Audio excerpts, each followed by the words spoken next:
You're listening to this podcast, so I know you've got a curious mind. Here's a helpful fact you may not know yet. Drivers who switch and save with Progressive save over $900 on average. Pop over to Progressive.com, answer some questions, and you'll get a quick quote with discounts that are easy to come by. In fact, 99% of their auto customers earn at least one discount. Visit Progressive.com and see if you can enjoy a little cash back. Progressive Casualty Insurance Company and Affiliates. National average 12-month savings of $946 by new customers surveyed who saved with Progressive between June 2024 and May 2025. Potential savings will vary.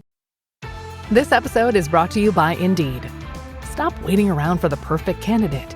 Instead, use Indeed sponsored jobs to find the right people with the right skills fast. It's a simple way to make sure your listing is the first candidates see. According to Indeed data, sponsored jobs have 4 times more applicants than non-sponsored jobs. So go build your dream team today with Indeed. Get a $75 sponsored job credit at Indeed.com/podcast. Terms and conditions apply.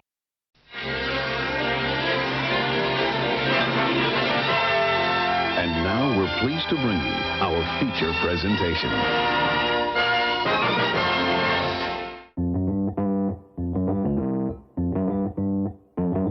Live from the basement of the YouTube headquarters, it's the Stacking Benjamin Show.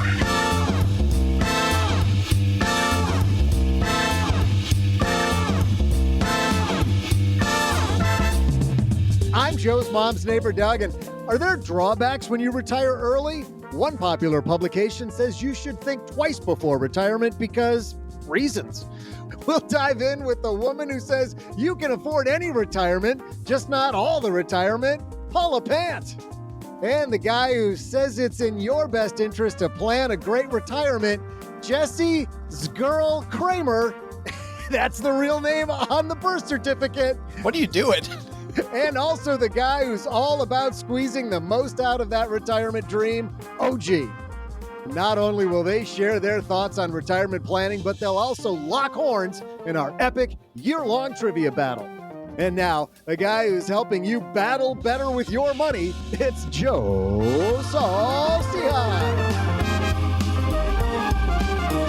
Hey everybody, happy Friday. We're going to call it Wing It Friday as Doug just goes making it up way off script on the open today. But today hopefully is way off script because I was inspired. I was inspired by this piece that I read. And actually I was inspired because I'm going to be speaking at Retire Meet in Seattle next week. As I was researching and diving into my presentation, it brought me back to this case against early retirement. Why would somebody want early retirement? Well, we're glad these people haven't retired yet because we have them here to comment today and talk about the case against early retirement. Oh, G's here. How are you, man? I'm just living the dream, 3 espressos at a time. He sounds like he hasn't started on the espresso train yet, though. It's weird how a guy could have 3 of them and still living the not dream. Quite 3 in. Hold on, let me read my script. I am living the dream, 3 espressos at a time. In your very large mug, your incredibly large mug. Speaking of large mug, Jesse Cramer's here. Joe, do you say you're speaking at Retire Meet next week? I am, yes. Is that MEET? Retire Meet? MEAT. Retiring Just with checking. all the meats. Not a singles bar for retired people? It is MEET in Seattle. I'm living till 95 because I go to Retire Meet every night after work. I head that way about 10 to 4 so that when they open at 4 o'clock, I'm there. Mm-hmm. All the other old people. Good seeing you too, Jesse. Good to see you. I'm excited for today. I am excited too. And I can't wait to get your take as I can't wait to get this woman's take. Paula Pant's here. How are you? I actually love the concept of Retire Meet. Like, you think about the carnivore community, the keto community, the lion diet by Michaela Peterson. I mean, you've got all of these very meat-centric diets, and you've also got the retirement planning community. And these are like, just why not have that crossover? The lion diet. Oh, yeah, the lion diet. It's I where you ain't only- lying. Is that where you just fib all day long? No. Well, it might be, but you also only eat ruminant meat from ruminant animals. Oh my goodness. Yeah. Use a shorter word. Animals with bigger animals with multiple stomachs. Right. Okay. I used Smaller. the word ruminant in a sentence. So that would be More cows. specific. Only from Yes. cows. Like you eat Yeah, cows. pretty much you eat cows. Goats. Yeah. Oh, Goats. all right. Basically, you eat cow. Don't goats have multiple What's stomachs? the technical definition of ruminant, actually? Ruminant animals, a ruminant digestive system, cattle, all domesticated and wild bovines, goat, sheep, giraffes, deer, of gazelles, course. and antelopes. Oh, giraffe is the delicacy that most people have never had. Oh, they belong to the suborder Ruminantia, and they're able to acquire nutrients from plant-based food by fermenting it in a specialized stomach prior to digestion, principally through microbial action. That noise, Joe, our listeners running for the door. I was going to say, Doug, I hate to break up this rumination. The ruminant. Yeah, I'm on fire. We got a great show. We're going to talk about the case against early retirement today. We've got Jesse here, Paula's here, OG's here, Doug's here, and at the halfway point, we've got our trivia question. It's week 2 of the new trivia challenge for 2025. Who's going to come out on top today? We're going to find out that. But the first thing we're going to find out is who the sponsors are who make this free so you don't have to pay for it. Let's say hello to them. And then we're on to talking early retirement. In business, there is no room for guesswork. Every shipment matters. Every deadline counts. And when you're trying to keep operations running smoothly, the last thing you need is uncertainty. That's why reliability is at the core of USPS Ground Advantage. From the moment your package is first scanned in, it moves through a secure nationwide network, aiding in a timely and accurate delivery. You get near real-time tracking so you can keep up with your shipments. And with affordable upfront pricing, there are no hidden fees or surprise surcharges to throw off your cost sheets. It all adds up to predictable deliveries you can depend on, because knowing your logistics are handled lets you focus on everything else, your customers, your team, and the future you're building. Visit USPS.com/Ground Advantage to start shipping with confidence. USPS Ground Advantage. We mean business. Dell PCs with Intel Inside are built for the moments you plan and the ones you don't. They're for those all-night study sessions, the moment you're working from a cafe and realize every outlet's taken, the times you're deep in your flow and can't be interrupted by an auto update. That's why Dell builds tech that adapts to you. Built with long-lasting batteries so you're not scrambling for an outlet, and built-in intelligence that makes updates around your schedule, not in the middle of it. Find technology built for the way you work at Dell.com/Dell PCs. Built for you.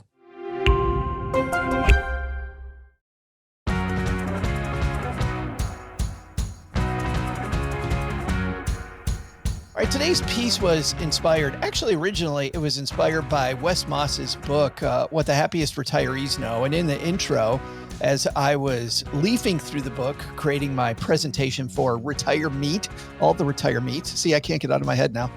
I was reading the introduction again, and Wes was talking about how this particular piece in 2019 really upset him. Like, he was not happy with this piece. So I went back and I realized I had read this before. I don't know, OG, had you read this piece before? What the case against early retirement?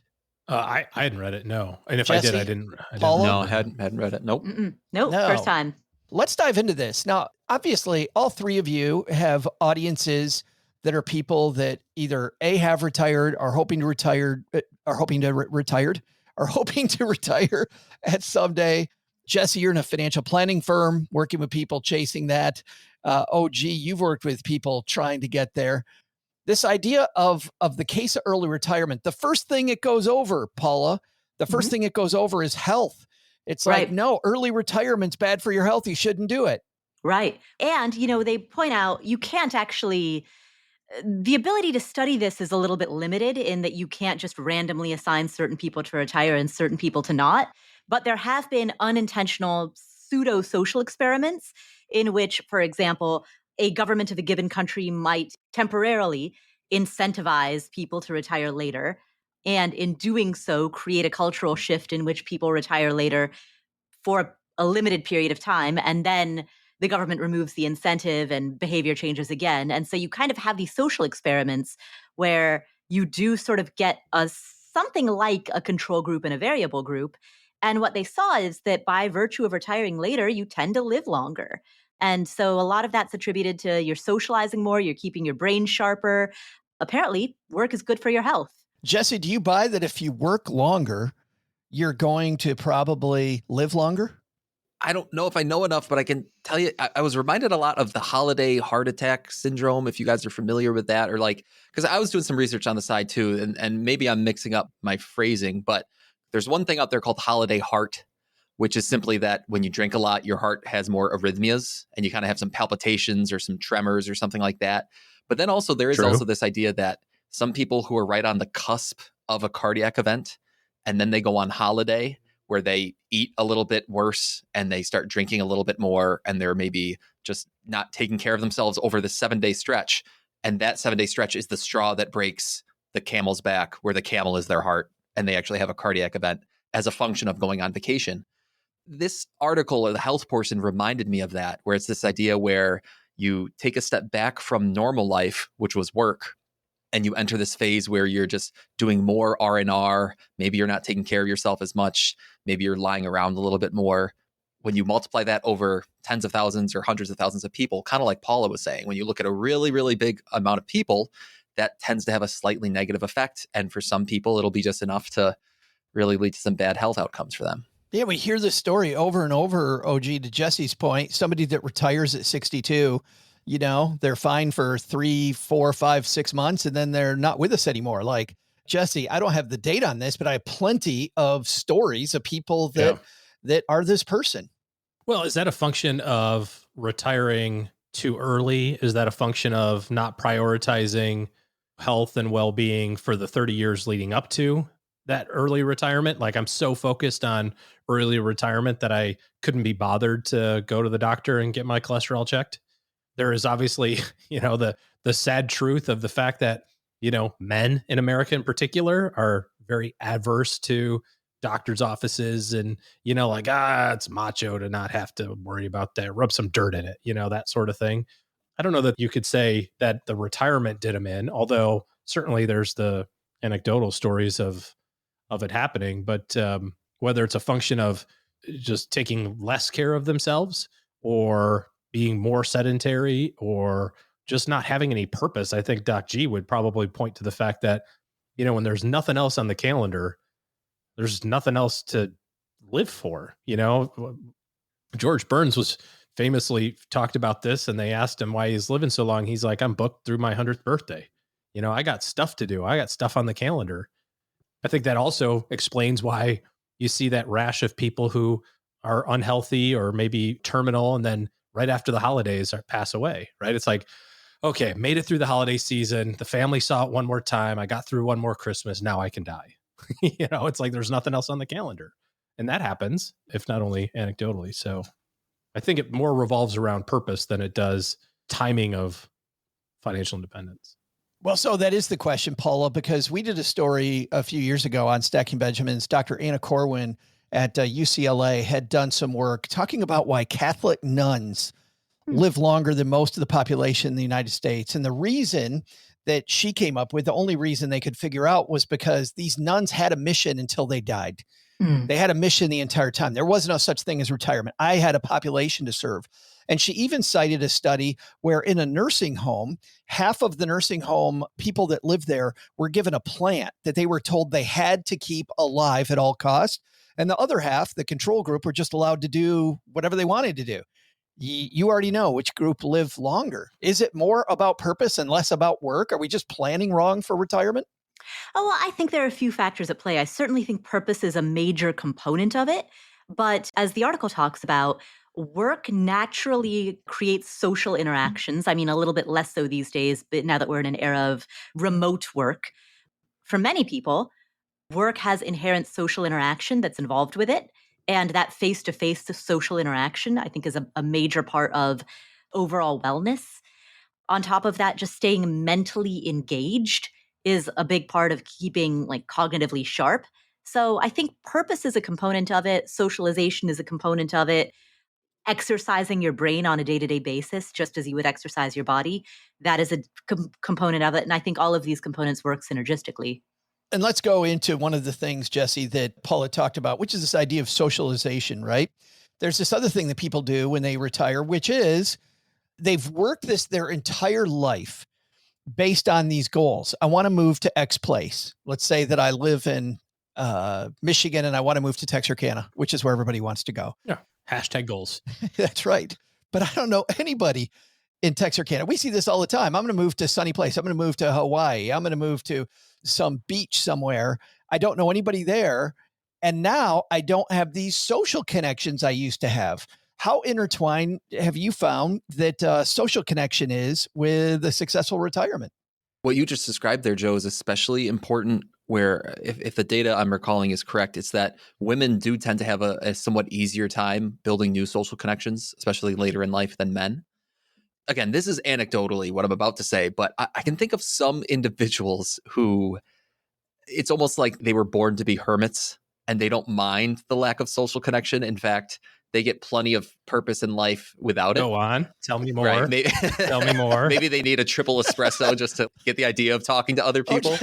But I think the vast majority of people, even if it's not, it doesn't have to be, what's that one number out there that says like the average human can maintain 150 social connections or whatever that might be. It doesn't have to be that, but even someone where you say, yeah, I could pick up the phone and there are 10 people I could reach out to for a cup of coffee or to go on a walk or just to see what they're up to this weekend. If you don't have those kind of connections or just that level of, relatively small connection, I could totally see it just being lonely and harsh. And that's something where I'm aware of the data of loneliness to morbidity. There's such a strong connection there. But we make it worse, Jesse. I feel like because we set these goals without thinking about the power of connection, right? Wes Moss talks about how the average person who's a successful retiree has a strong group of relationships. Like in all the work that his team did, they've had strong relationships. They volunteer with 3 different groups and they officially belong to some nonprofit group like I don't know if it's the Elks Club or some Kiwanis Club, whatever it is. They belong to some group also. And these things, along with these more than hobbies, these super activities that they do, and they have at least 3 of them, that this really fulfills what they're talking about with sense of purpose. So I think getting back to the relationship piece, I kind of think that when we're setting our goals, sometimes our goal setting for retirement sets us up for failure. Like if I say, I'm going to retire and I'm going to move to somewhere where half across the country where I have no social network, I know nobody, I know nothing about the place, I'm setting myself up to lose. I totally agree. I hear what you're saying. And I think part of what you're driving at, Joe, is that the average person pre-retirement isn't considering social connections as one of their primary goals. At all. To some extent, right. To some extent, maybe they just take it for granted. Well, of course I have friends, right? I coach youth soccer and I've got my work buddies. And I know some people from outside of work and we'll grab a beer on a Friday night. Of course, I've got my friends. Not thinking of, when they move to Texarkana, are they going to hang out in your basement? Like, no, you don't want any more people in the basement. So I see what you're saying there. And how do we alleviate that? I suppose it's just doing the kind of things we're talking about here. Like you have to become aware of it pre-retirement and make it one of your priorities. Yeah, I think this isn't a retirement problem. This is a pre-retirement, beware what you ask for kind of thing. Oh, gee, you were joking earlier when Jesse was talking like bring it on when you talk about being a hermit, but I know you. I've been to your house and you've got this strong social network where you live. You have people around you. But when you first moved to Texas, you didn't have that originally. Did that affect your love of the area when you first moved there? That's a really good question. I don't know that it affected how we liked the area or not, but it affected a lot of what we did. I remember because we moved from a big giant house, or what was giant to us anyway, in a community with a golf club and all that sort of stuff. And we moved into a 3-bedroom apartment, in North Dallas with a bunch of 20-year-olds. And we had kids and, that sort of thing. Like we didn't connect with anyone in the apartment community. That was those definitely weren't our people. But we started a little bit of relationship building with the parents from school. I think that's probably the easiest network because your kids are all friends or at least they know each other in the classroom. So that's probably where we started. And I don't think that until we bought our house, which was, I don't know, probably 15 months after we moved to Dallas that we really kicked it off. In fact, the day that we bought our house and we moved in, we had the moving trucks that day. After that day was over and all the stuff was piled up, I sat on the front porch with a bottle of pre-made margarita mix. And that's a good way to make friends, because my neighbor came out and he's like, "Hey, are you the new neighbors?" And I said, "Come on over. Look what I got." He's like, "Oh, yeah, buddy." And all we had was plastic cups. We didn't have our stuff out yet. And That's great. the fridge was making ice and we were drinking margies on the porch. But it wasn't until we were planted. If we would have been down in that apartment for another year, I'm not sure that we would have connected with any of those people even then. That wasn't really our social group in terms of who our friends were going to be. There is one more piece of this that I'd like to talk about before the break, which is the piece talks about financial fitness. And what it comes down to, Paula, is that with pension systems going away, we're really kind of bad at math. And so we do this early retirement thing, thinking I'm going to retire, very, very young, which is something everybody thinks that they want to do until they read studies like this one. And then, we reach 75, 80 years old, we start running out of money. That's why these shows are so important. That's why podcasts, and I say that it's a little bit of fun, but it's also quite a lot of sincerity. Like, financial literacy is unfortunately not taught in schools. I believe it should be, but it's not. And that's the world we live in. And so it is unfortunately up to the individual to read books, to listen to podcasts, to watch YouTube videos, to get the education that nobody is going to give them. There's unfortunately no other solution that I'm aware of that could do that, other than like just that dedication to lifelong learning and self-education. How afraid of it should I be though, Jesse? Should I, if I'm in my, let's say I'm 50 years old and I'm thinking I'm going to retire early, which is funny because I know some people in the firemen like 50, how cute. I want to go at 40, right? Or I want to go at 35. But let's say that you're 50. Should we be concerned that we don't have the math right? Yes, you should, in my opinion. I mean, concerned is the operative word there, because it's like, well, what do you mean concerned? How concerned should you be? Should it be something that you're checking twice, especially at age 50? I would say yes, because at least in my mind, or the way I approach it, is the longer that retirement timeline is, the higher the probability that if you have an error in your math, it is going to come to the surface. Right? Yeah. I think that makes sense, or at least I hope I explained it well. And as you're kind of posing the question, I thought about someone who I know their story. It's a couple that's been retired for about 10 years. Granted, they're a little bit older. They retired at maybe a more traditional, like age 60. And they've basically been living on the 10% rule for the last decade. And their portfolio is exactly where it was 10 years ago. Easy to do in the last decade. Exactly. And when they showed me some of their numbers, my immediate thought was, oh my God, they are, it's almost like, I don't know if it's a good thing or a bad thing, because on the one hand, they've gotten to live this pretty amazing lifestyle over the last 10 years because the market has cooperated with them. But I'm worried that has set their mindset in a place where the next 10 years, where who knows what's going to happen, are they going to be able to adjust when they need to? I'm a little worried about that. But getting back to your question, Joe, yeah, if someone wants to retire at 50, 45, 40, I definitely think they need to pay extra attention to whatever mathematical assumptions they're making, because they've got a long time ahead of them for something to potentially go wrong. Man, I mean, I think about, I've been watching, I talked about this on Wednesday's show, but I saw this woman's video on YouTube. What caught my attention was A, the title, which I'll get to in a second, but B, was the fact that 500,000 people watched this video. And there were so many positive comments about finally somebody telling us the truth. She's retiring in her early to mid 50s with $500,000. And I thought, based on this piece, when you look at A, the math of retirement, B, the strain, I mean, this piece goes so much into fitness and health and about how our health gets worse. Imagine what role does stress play?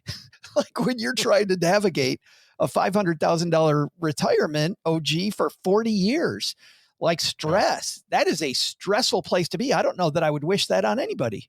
Yeah. And to be clear, you're not saying that $500,000 isn't a lot of money. You're saying $500,000 doesn't turn into a lot of income.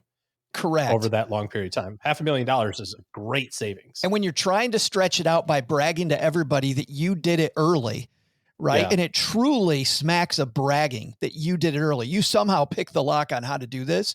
And then I watched the entire video. She hasn't picked anything except picked a date to retire and said, I'm going today. And I crossed my fingers, hope it continues. Right. And that's the frustrating thing, obviously, that the five of us know here is we can kind of see the future. That's one of, I feel like that's one of my superpowers is, we've been on this journey so many times with so many people that I don't know that I have the best way to do it, but I know the path that's the most well-worn. And I can foresee what struggles might happen, and Jesse, like you're talking about with the family that's living on all of their growth, which is an easy thing to fall into. And you go, well, that's great. Why would that be bad? And I have the exact same story, only I have the story of what happens on the back end of that, because that was me starting my career in 1999 and inheriting or starting to work with a couple who for 1999 money had insane amounts, over $1 million, and lived every year on 120K. And they were living the high life, in 1999 on $10,000 a month, because why not? Market's up 10% every year. This is easy. Duh. This is easy to do. And then it took 1 year, AKA 2001, for that to kind of come tumbling down. Well, it's only 1 year. Well, actually, it was 2002 also. Well, it was only 2 years. And it was most of 2003 also. And so we see that as, from Paula's perspective or what she said about education and literacy, it's like most people look at the dollars and say, oh my gosh, $500,000 is a lot of money. And it is. $500,000 is a lot of money. What all of us know is like, if you would just keep your foot on the gas one more cycle, that 500 turns into $1 million and you're good. Or the $1 million turns into 2 and you're good. That's all she needs, literally. Like one more turn of that screw. Can I get you to hang out? You're 52, and that's different. And it would be different if you were 71 with 500,000, right? That's a different math. 100%. 51, 52 with 500,000. You're going, I get it. Guess what? You don't get to retire early because you didn't do this stuff from 22 to 52. That's okay. It doesn't make you a bad person. Just that's not what's going to happen here. You're going to work 7 more years. So I'm going to, in the second half of this discussion, I want to address the premise of this piece. Is this truly the case against early retirement? Do you go, yeah, probably shouldn't retire early, probably should keep working longer? Or if you think that we should retire early, how do we get that financial plan right? What are the pieces that we need to add in?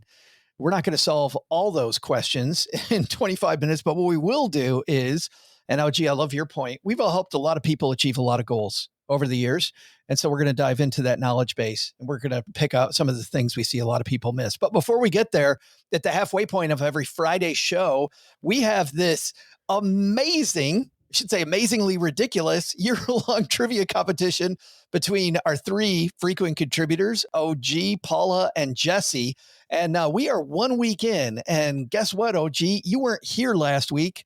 Doc G sat in for you from the Earn and Invest podcast. We thought for sure, Doug, that with Doc G as the ringer who never wins a trivia question, like we could count on Jesse and Paula to get this right. Yeah. Thanks, guys. Way to totally just skin your forehead on the pavement last week. Doc G wins for OG in week 1. So it is OG 1, a familiar position, and Paula and Jesse with 0. That means based on last year, Paula gets to guess last. Yeah, Paula, you want to guess someplace else other than last? Because that doesn't seem to be working. No, I'll stick with last. I'll stick with guessing last. All right, Paula's guessing last. Jesse's in the middle. OG's going first. What's on the docket today, Doug?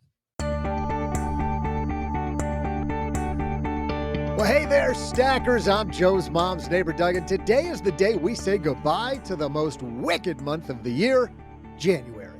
Cold, gray, slightly depressing. I mean, what's not to love?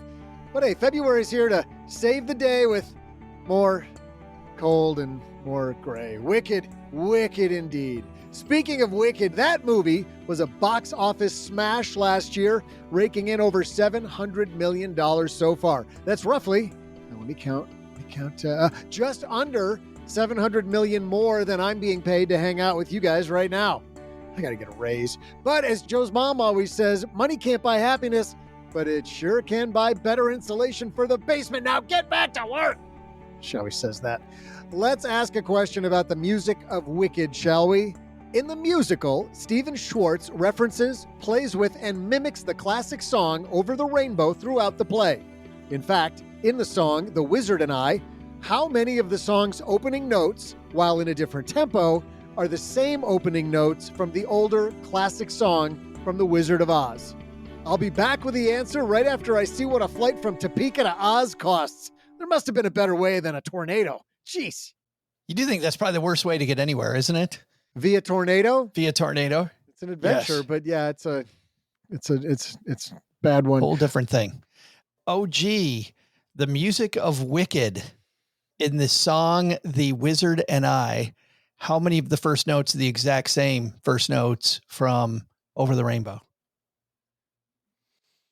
I just got to pick a number. I'm going to say that 7. 7. And that's just random. I mean, it's as good of a guess as I can muster. So one might argue quite random. Jesse. If I play out the first, I'm going to call it the first stanza of Over the Rainbow in my head, I think there's 23 notes in it. So I'm going to say 23. 23 and not random. Actually gives us a reason why. Oh, gee. He has the method behind the madness. Paula was like counting on her fingers earlier. Yeah, well, I mean, I know every lyric to The Wizard and I. It's No. one of my favorite songs, but I never realized that it had any kind of mirroring with Over the Rainbow. Nor did I. Yeah. Wicked is my favorite story, but I didn't know that. Yeah. Can I throw in some trivia about Wicked? Oh, let's give us some Wicked trivia. Some Wicked trivia. So the name Elphaba comes from L.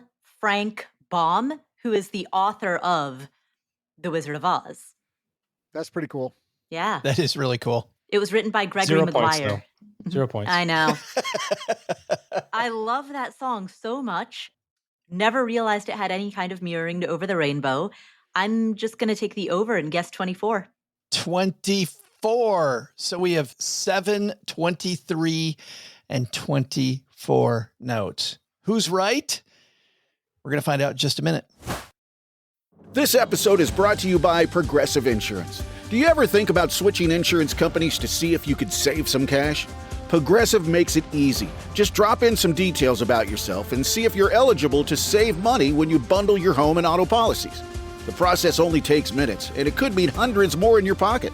Visit Progressive.com after this episode to see if you could save. Progressive Casualty Insurance Company and Affiliates. Potential savings will vary. Not available in all states.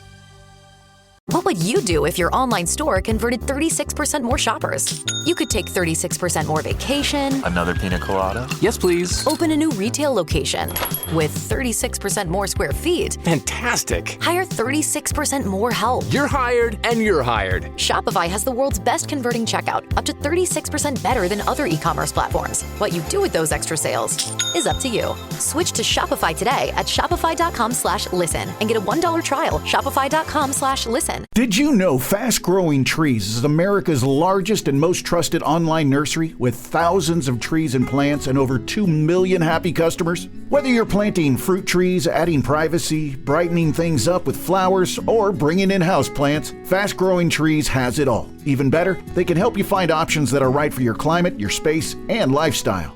Click Order Grow. Every plant arrives healthy with the Alive and Thrive guarantee straight to your door. So if you're ready to get planting, this is the moment. Right now, they have great deals on spring planting essentials, up to half off on select plants. And listeners to our show get 20% off their first purchase when using the code WWO at checkout. That's an additional 20% off. Better plants and better growing at fastgrowingtrees.com using the code WWO at checkout. Fastgrowingtrees.com, code WWO. Now's the perfect time to plant. Let's grow together. Use WWO to save today. Offer is valid for a limited time. Terms and conditions apply. Go to growingfasttrees.com for details. OG, you opened up this shindig by saying 7 notes. Jesse and Paula both think maybe it was a few more than that. What do you think? I mean, I basically have whatever 23 minus 7 is, and all the downsides. So 16 to, It depends on the definition of like opening notes. I mean, I don't know what that meant. I was literally opening notes, beginning of the song. Like, but where does the opening end and the non-opening beginning? I don't know. I mean, I counted Somewhere Over the Rainbow having 10 opening notes, like the first line. So, not the whole verse. Maybe it's just the first. Like when they do that. I don't know. Well, Jesse, you said 23. Are you whistling right now, Jesse? Yeah, a little bit. Yeah, you feeling good with 23 now that Paula took the over? I feel good that there are 23 notes in the first stanza. I have no idea if the Wizard, what's the song? The Wizard and I? Yes. I should know the musical better, but I don't.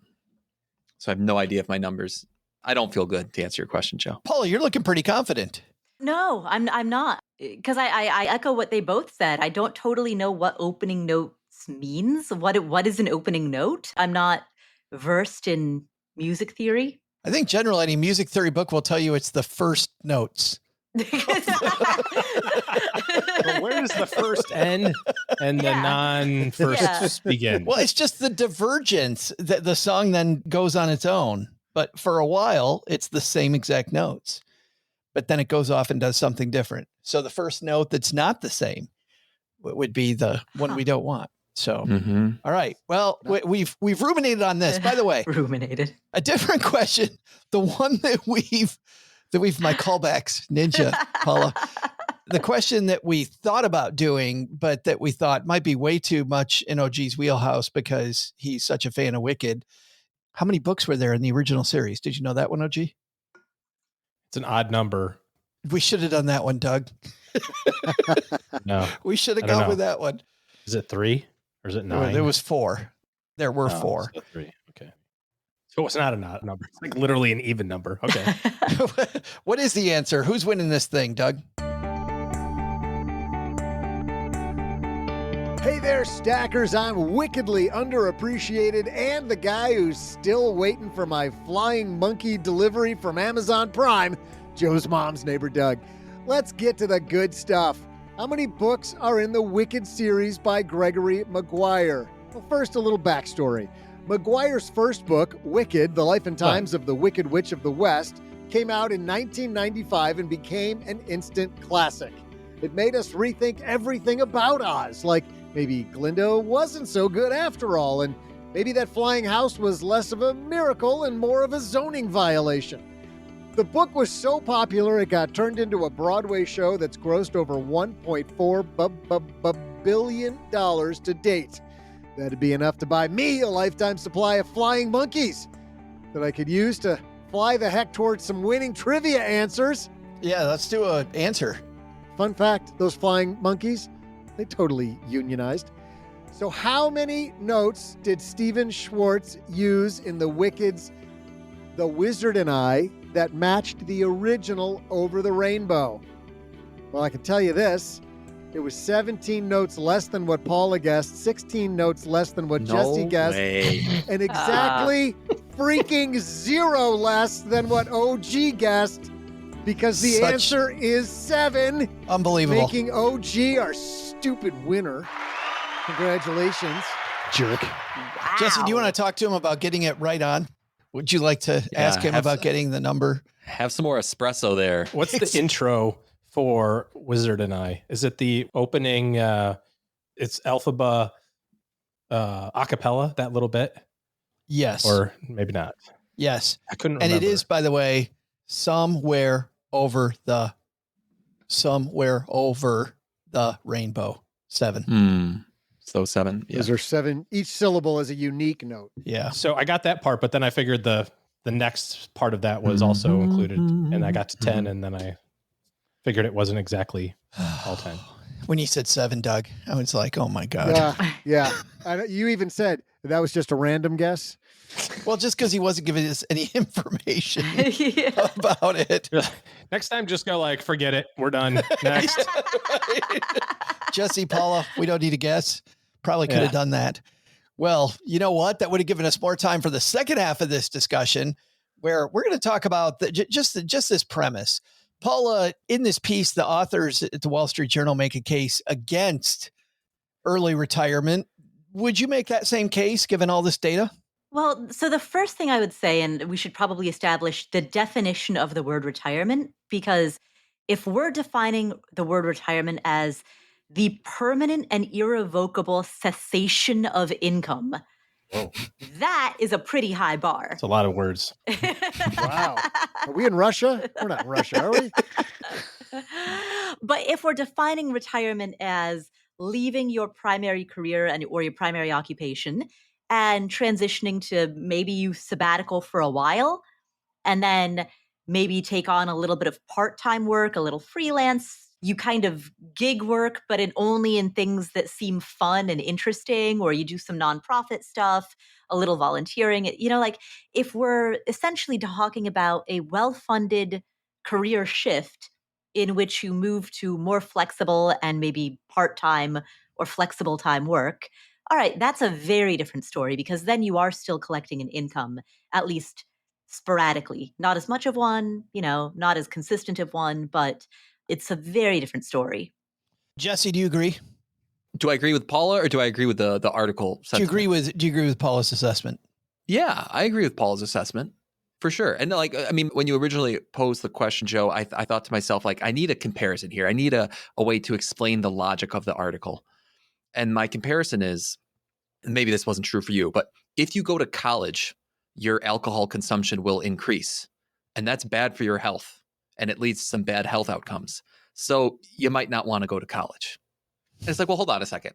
Even if that were a true statement, completely logical, I'm now armed with the idea that maybe I need to go to college, and maybe I need to be careful not to drink too much alcohol to avoid the outcome that the average person tends to suffer. Because that's really what the article is saying. The average person who retires early based on this particular data set seems to have some adverse outcomes. Okay, now that I'm armed with that knowledge, I'll do exactly what we've been talking about in this episode, try to make sure I don't suffer any of those adverse outcomes.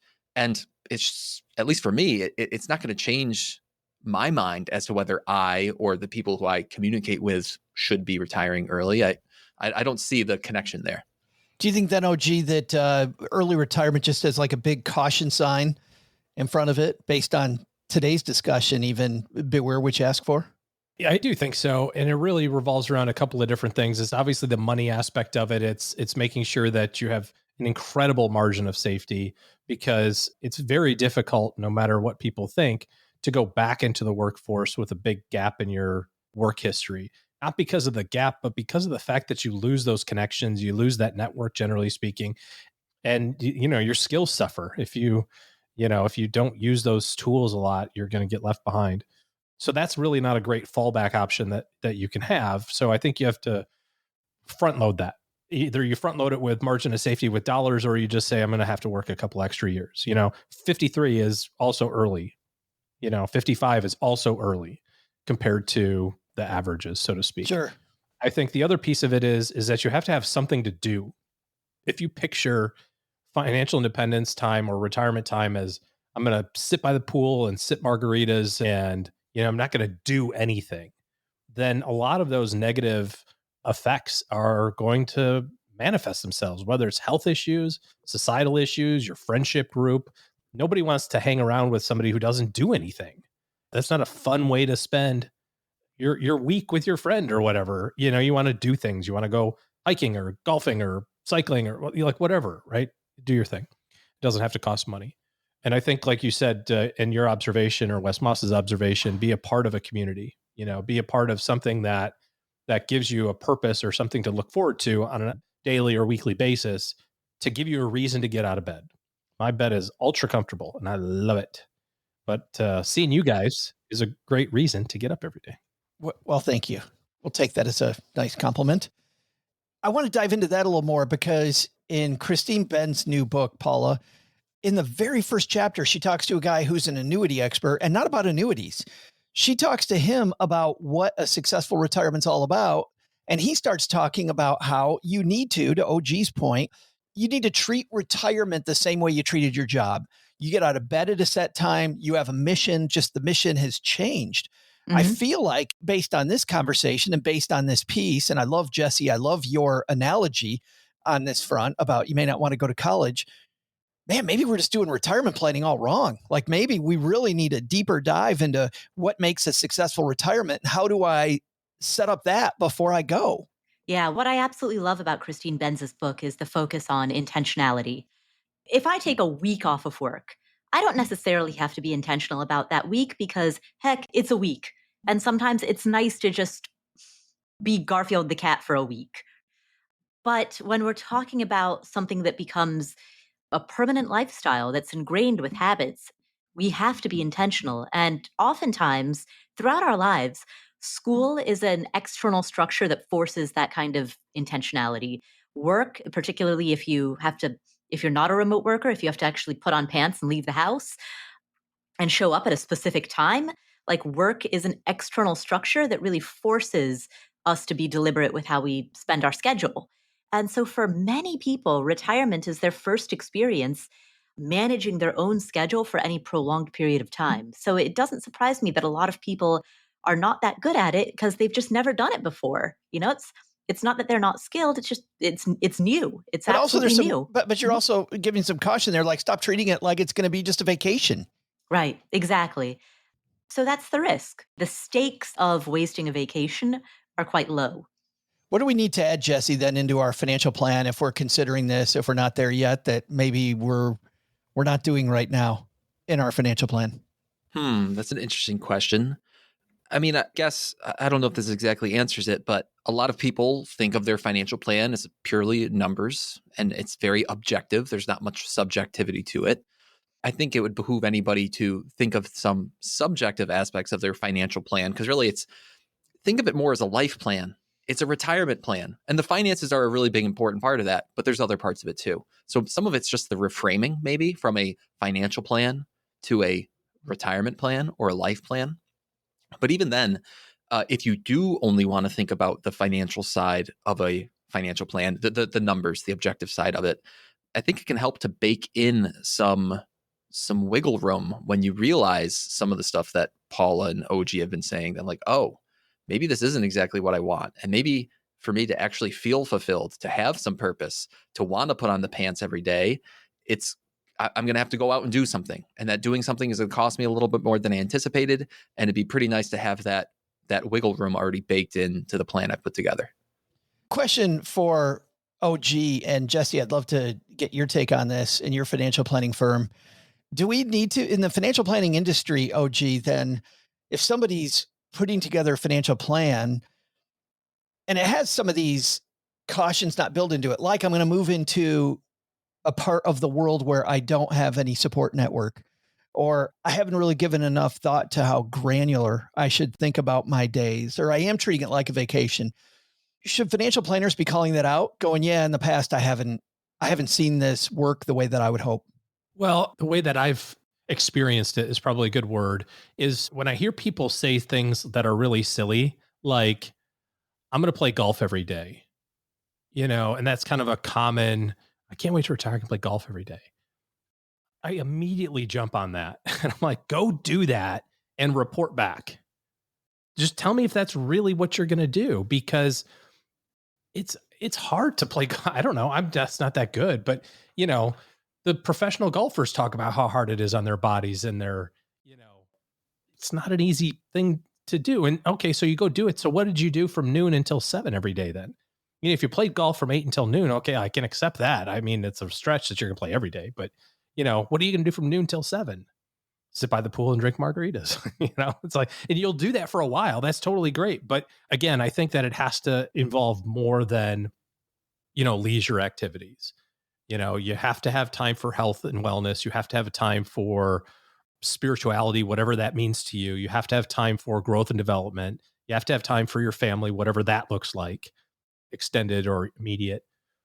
And if you have all of those things, you're likely to have a fulfilled retirement, whether that fulfillment is going to be 6 months or 6 years or, 16 years or 36 years. And that's really the thing. At the end of the day, none of us know how many days we've got left. And if you live every day with a sense of like, okay, I'm going to live today well on purpose, to borrow a phrase from Doc G, nobody can be upset about that. It seems to me there's so many other things that I noticed just getting ready for this talk, like people move where their kids are. Oh, yeah. Again, they don't have any support network there, but they move where their kids are. Turns out that is often a mistake. Let's say that the kids have a life, they have things that they do. They might want to hang out with you sometime, but they don't want to hang out with you all the time. Maybe they do, but generally they have other things that they want to do. Another surprising one was people are too quick to downsize their house when they retire. They quickly downsize their house, and then it makes it more difficult for the family to come and visit them if they decide to stay where they are, and they're on top of each other all of a sudden, assuming that you're living with another person, or even if you're not, you don't have the room that you had, and now it's a less happy retirement. Do you think, Paula, the financial planning industry needs to do a better job of pointing out, hey, these are some things that are beyond the numbers that maybe we should get better? Yeah, absolutely. I think that financial planning that goes beyond the numbers and encompasses planning a good life. That's really the point of what we're all trying to achieve here. So the more that can be taken into account, the better. And here's the question, though. And this one, Jesse, I guess I'll give this to you, which is, in your experience, though, will people pay more for that? Because I hear what Paul is saying, and I think that would be phenomenal financial planning. But my experience in the business is people aren't going to pay you more money for that. They're going, oh, that's cute. That's so cute. But yeah, that sounds like fluff. I wouldn't be surprised if most people fall in line with your thoughts there, Joe. But I will say there are some ancillary, whether it's services or questions you can ask, there's ancillary value that a financial planner can provide to their clients that while maybe they don't charge for it, it certainly makes the relationship stronger, stickier. It increases differentiation. Oh, totally. It increases the reputation of whether it's the individual planner or the firm or whatever it may be. And I think it's kind of good that there's competition in this industry, and that competition is pushing people to think creatively about how can I add more value to my clients' lives? I was thinking about the question that you posed to OG and Paula. I find it hard. It's just a delicate balancing act where I never want to dictate lifestyle choices to a client, or I certainly don't want to try to paste my own personal preferences on top of what a client wants to do. Like, oh, you want to spend $10,000 a year on horseback riding? I would never spend that much money on horseback riding. Well, guess what? It's not my money. But my job is to let them know some of the mathematical... You can still tell them it's stupid. I'm kidding. To all the people riding horses out there. That'd be a fantastic... yeah, that's dumb. Why do you want to do that? Whatever the goal is. No. Horses, are they a ruminant? My job is to provide them some of the answers of the outcomes of those decisions, for sure. And then at times, going back to the whole gist of today's conversation, when it's applicable and when I feel like I know what I'm talking about, to cite either anecdotal data or actual study-based data that says, oh, that's kind of interesting. I actually know some stories, or I know some data about someone who uprooted their life, moved across the country to chase their kids, and had to build a new community in retirement. Exactly. Here are some things to think about. And that's some pretty powerful value add right there. Just giving people the opportunity to know that historically, this is going to require a lot more planning. Yeah. People have stumbled over this, and man, I don't want you to. You want to move halfway across the country where you don't know anybody? Great goal. Fantastic goal. Hopefully you're not riding horses on that goal. I didn't know. Probably not. Now the horse lovers are going to come for me too. I think that's going to do it for today. It's interesting because OG, just over the last 30 years, just seeing where financial planning how much it has changed and how much we get more and more into the behavior of this. And like Josh Brown from CNBC said when he was on the show, just how young this industry still is. We're still gathering data. It's only maybe 50 years, the last 50 years, that people have had this new, exciting financial plan. And Paula, are you thinking about horse stomachs? I am thinking about Jesse's joke of, are they ruminant? I could just tell. I'm like, this is not that funny, Paula. This is not. I'm still laughing at that one. Well, let's laugh at what's going on at Afford Anything then. Why don't we transition into that? Ooh. Well, on the Afford Anything podcast, let me pull up what's coming up. Look, you're catching me unawares. Well, hold on. While you're doing that, let's go to OG first.